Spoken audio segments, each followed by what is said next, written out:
Saudara, mari kita buka Amos pasal 8 ayat 11. Sesungguhnya waktu akan datang, demikianlah firman Tuhan Allah. Aku akan mengirimkan kelaparan ke negeri ini.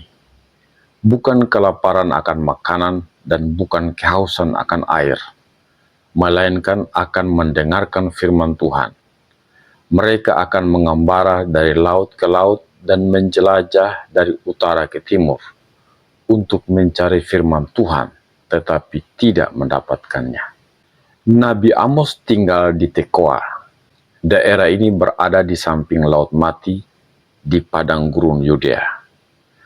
Tuhan mengutus Nabi Amos kepada kerajaan Israel Utara. Di sana ia harus menyampaikan firman Tuhan. Dan Anda perlu tahu betapa kontrasnya khotbah Nabi Amos dengan kondisi bangsa Israel pada zaman itu. Ia harus mengkhotbahkan tentang penghukuman, padahal bangsa itu sedang berada dalam kondisi makmur dan jaya. Uzia adalah Raja Yehuda, yaitu Kerajaan Selatan. Ia adalah salah satu raja yang hebat, namun di akhir pemerintahannya tidak memerintah dengan baik. Ia memerintah selama 41 tahun. Demikian juga dengan Yerobeam. Ia adalah Raja Israel. Sama seperti raja-raja Israel pada umumnya, ia melakukan apa yang jahat. Ia memerintah selama 41 tahun. Pada masa pemerintahan kedua raja inilah, kondisi kerajaan berjalan stabil dan kemakmuran yang belum pernah terjadi mereka alaminya. Karena itu sangatlah tepat ketika orang-orang menggambarkan masa kejayaan Salomo yang sedang terjadi di kerajaan Yehuda maupun kerajaan Israel pada saat itu. Rakyat mengalami kemakmuran dan kelimpahan. Nabi Amos menunjukkan bahwa mereka mempunyai tempat peristirahatan di musim panas dan musim dingin. Nabi Amos menunjukkan istana-istana gading yang mereka miliki. Ia berbicara tentang tempat tidur yang indah yang mereka miliki. Ia menjelaskan tentang optimisme bangsa itu yang selalu berpikir bahwa hari esok akan lebih baik dari hari itu. Selanjutnya Nabi Amos harus menyampaikan hari Tuhan. Yang Nabi Amos maksudkan adalah tentang penghukuman Tuhan. Hari Tuhan itu adalah suatu hari di mana Tuhan meninggalkan mereka. Dan benar saja, beberapa tahun kemudian, yaitu pada tahun 760 sebelum Masehi dan 722 sebelum Masehi, kedua kerajaan itu dihancurkan. Tidak ada lagi nabi yang berbicara atas nama Tuhan di Israel, dan bangsa itu hancur berantakan.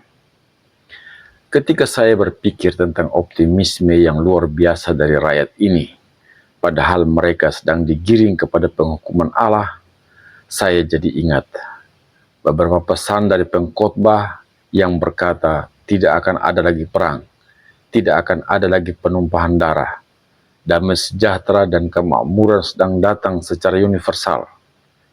Tetapi apa yang terjadi? Dunia hari ini mengalami berbagai persoalan yang sangat pelik.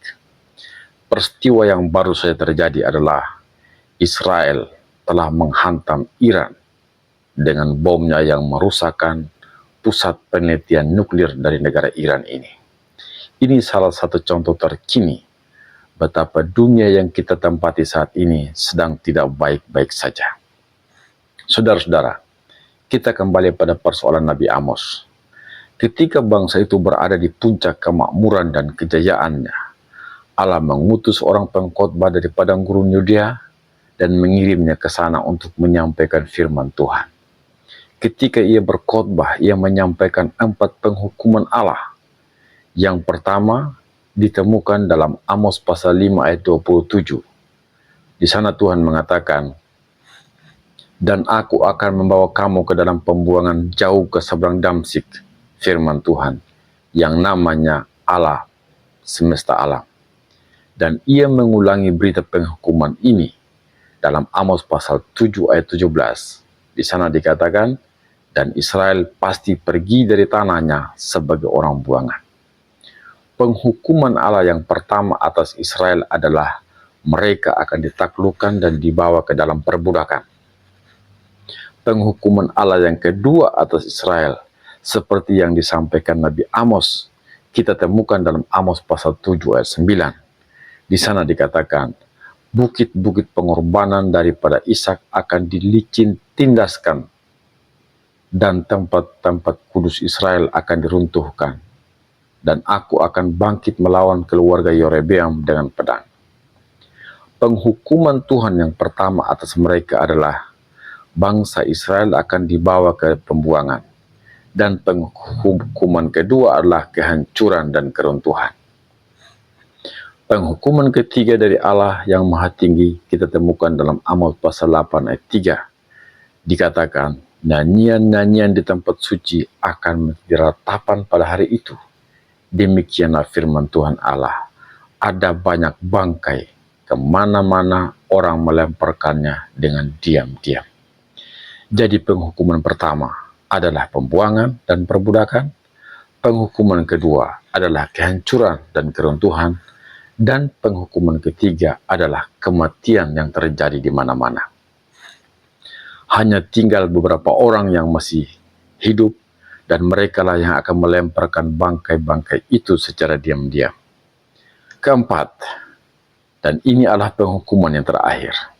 Ini adalah penghukuman yang sama sekali berbeda dengan penghukuman-penghukuman sebelumnya, yaitu yang menjadi klimaksnya. Amos pasal 8 ayat 11-12 mengatakan begini, sesungguhnya waktu akan datang, demikianlah firman Tuhan Allah, aku akan mengirimkan kelaparan ke negeri ini, bukan kelaparan akan makanan dan bukan kehausan akan air, melainkan akan mendengarkan firman Tuhan. Mereka akan mengembara dari laut ke laut dan menjelajah dari utara ke timur untuk mencari firman Tuhan, tetapi tidak mendapatkannya. Saudara-saudara, apa yang Anda pikirkan tentang ini? Dari 4 penghukuman Allah, yaitu perbudakan, kehancuran, kematian, dan klimaksnya adalah kelaparan akan firman Allah. Penghukuman inilah yang paling mengerikan, yaitu penghukuman terjadinya kelaparan akan firman Allah. Dalam Mazmur pasal 74 ayat 9, kita menemukan cerita tangis yang begitu menyedihkan dari seorang pemazmur yang bernama Asaf. Di sana dikatakan, tanda-tanda kami tidak kami lihat, tidak ada lagi nabi, tidak ada di antara kami yang mengetahui berapa lama lagi. Betapa mengerikannya penghukuman ini jika terjadi dalam kehidupan manusia, yaitu ketika Tuhan tidak mau mendengarkan mereka, ketika Tuhan tidak mau mengampuni atau memaafkan. Salah satu pengulangan yang penting Anda temukan kembali dalam Amos pasal 7 ayat 8. Di sana Tuhan berfirman, aku tidak akan memaafkannya lagi. Anda akan menemukan kata-kata senada dalam Amos pasal 8 ayat 2 yang mengatakan, aku tidak akan memaafkannya lagi. Tidak akan ada lagi nabi-nabi. Tidak akan ada lagi jawaban dari sorga. Tidak ada lagi firman dari Allah. Jadi, betapa mengerikannya penghukuman itu. Dalam kisah yang lain, suatu peristiwa terjadi ketika Saul pergi kepada tukang sihir di Endor untuk memanggil arwah orang mati. Itu adalah hal yang dianggap keji bagi Tuhan. Saul pergi kepada perempuan tukang sihir yang tinggal di Endor. Ia minta untuk memanggil arwah Nabi Samuel yang telah mati. Dan sesuatu yang ilahi muncul. Dan menurut Saul, Allah telah mengirimkan roh Samuel. Apa ingat ketakutan Saul? Ia berkata, aku sangat dalam keadaan terjepit. Orang Filistin berperang melawan aku dan Allah telah undur daripadaku. Ia tidak menjawab aku lagi, baik dengan perantara nabi maupun dengan mimpi. Apa yang harus kuperbuat? Itu yang dicatat dalam 2 Samuel pasal 28 ayat 15. Dan suara yang dianggap sebagai suara Samuel itu berkata, karena engkau tidak mendengarkan suara Tuhan, orang Israel bersama-sama dan engkau akan diserahkan ke dalam tangan orang Filistin, Dan besok engkau serta anak-anakmu sudah ada bersama-sama dengan aku. Juga tentara Israel akan diserahkan Tuhan ke dalam tangan orang Filistin. Bisa Anda bayangkan teriakan batin Saul ketika berkata, aku sangat terjepit. Orang-orang Filistin berperang melawan aku dan Allah telah undur daripadaku. Allah tidak menjawab aku lagi, baik dengan perantaraan nabi maupun dalam mimpi. Aku tidak tahu apa yang harus aku lakukan dan aku tidak tahu kemana aku harus minta petunjuk. Seperti itulah penghakiman akhir dan klimaks dari penghakiman Allah atas Israel. Penghukuman yang pertama adalah pembuangan, kedua perbudakan dan penjajahan. Namun apa artinya perbudakan dan pembuangan serta penjajahan jika Tuhan masih bersama dengan mereka? Maksudnya, sekalipun mereka menderita karena perbudakan dan penjajahan dari bangsa asing, tetapi jika Tuhan masih di pihak mereka, maka akan ada jaminan penyelamatan dari Tuhan, yaitu untuk membebaskan mereka dari penderitaan. Ketika Tuhan berdiam diri, itu adalah kengerian yang tidak dapat digambarkan. Itulah tragedi yang sedang meliputi dunia modern saat ini. Beberapa orang telah mengabaikan firman Tuhan, yang adalah air hidup yang menghidupkan mereka. Mereka membuang air kehidupan dan merusak semua tempat yang dapat menampung air hidup itu. Mereka telah menggantikan Tuhan dengan humanisme. Mereka telah berpaling dari firman Allah yang hidup dan mengikuti sistem-sistem yang buta dan sia-sia. Nabi mereka pada zaman ini bukan lagi seperti yang disebutkan dalam Alkitab. Mereka telah menggantikan nabi-nabi Alkitab dengan Charles Darwin, Karl Marx, Sigmund Freud, dan para filsuf-filsuf lain lagi. Terlebih lagi, seluruh dunia saat ini telah disapu oleh buku-buku humanisme, intelektualisme palsu, sains palsu, sekularisme, materialisme, semua hal yang menawan pada kehidupan mereka.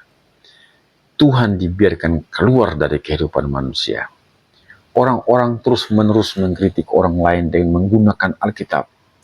Mereka mengutip Alkitab untuk memperkuat kebodohan. Mereka melakukan kesalahan fatal. Mereka mengadakan riset dan menunjukkan seolah-olah Allah telah ditulis pada waktu yang tidak diketahui oleh penulis yang tidak dikenal dan dikumpulkan pada abad pertama di Nicea. Menurut mereka, tulisan-tulisan dari Alkitab tidak memberikan catatan sejarah yang lengkap dan tidak dapat dipercaya pada hari ini. Padahal untuk mempercayai Kristus sebagai pribadi yang benar-benar ada, salah satunya adalah dengan mempercayai tulisan kitab suci ini sebagai tulisan yang diinspirasikan oleh Allah. Oleh karena sapuan posisi teologi liberal dari berbagai komunitas masyarakat modern saat ini, maka beberapa pengkhotbah Kristen ketika mereka berdiri di mimbar gereja tidak lagi mengacu pada firman Allah yang kudus dalam pemberitaannya, tetapi pada filsafat manusia. Kita hidup di dunia yang mengagungkan ilmu pengetahuan dan materialisme. Ada orang-orang yang menabur angin egoistik humanisme, dan karena itu mereka sedang menuai angin badai. Seolah-olah kemajuan ilmu pengetahuan memberi mereka sarana untuk menyelamatkan hidup mereka. Seolah-olah proses dan pendekatan psikoanalisis dapat menyelamatkan mereka. Seolah-olah semua perubahan politik dan perburuan dalam Das Kapitalnya Karl Marx menyelamatkan mereka. Dunia ini terus merosot ketika kita merangkak setuju dengan perilaku para koruptor, para diktator, pembuat kejahatan, dan kita sendiri terus mengkonsumsi ribuan obat penenang. Ketika kita melakukan semua itu, kita sedang digiring ke dalam keputusasaan dan kesengsaraan yang amat dalam. Pada titik ini, jiwa manusia mengalami kelaparan akan roti hidup, yaitu makanan surgawi. Dunia ini membutuhkan firman Tuhan. Dunia ini membutuhkan pengkhotbah yang berani berdiri dan pertolongan Roh Kudus untuk menyampaikan kebenaran ilahi tanpa rasa takut. Apakah Anda ingat kisah dalam kitab Perjanjian Lama ketika Yosia merenovasi bait suci? Hilkia, imam besar, dan Safan seorang nabi datang kepada Raja Yosia dan berkata, "Kami telah menemukan firman Tuhan, kami telah menemukan Taurat Tuhan." Yosia merasa sangat terharu, bangga, dan sangat bersukacita karena penemuan akan firman Tuhan. Itulah titik awal kebangunan rohani setelah Yehuda jatuh yang mengerikan sejak masa Yerobeam. Kisah tentang pembaruan rohani yang dilakukan oleh Yosia telah menarik perhatian saya beberapa tahun yang lalu. Dan ketika menyelesaikan pendidikan di Sekolah Tinggi Teologi, saya menjadikannya sebagai judul skripsi saya. Ketika kita mengagungkan firman Tuhan, kita memuliakan firman yang tertulis. Jika kita tidak menghormati firman yang tertulis, maka itu berarti kita juga tidak menghargai firman yang hidup, yaitu Yesus Kristus. Tuhan telah mengirimkan kepada kita firman kebenaran, yaitu Alkitab. Karena itu, marilah kita membaca dan merenungkannya siang dan malam dan setiap saat. Tuhan memberkati kita. Sampai jumpa pada pertemuan selanjutnya. Amin.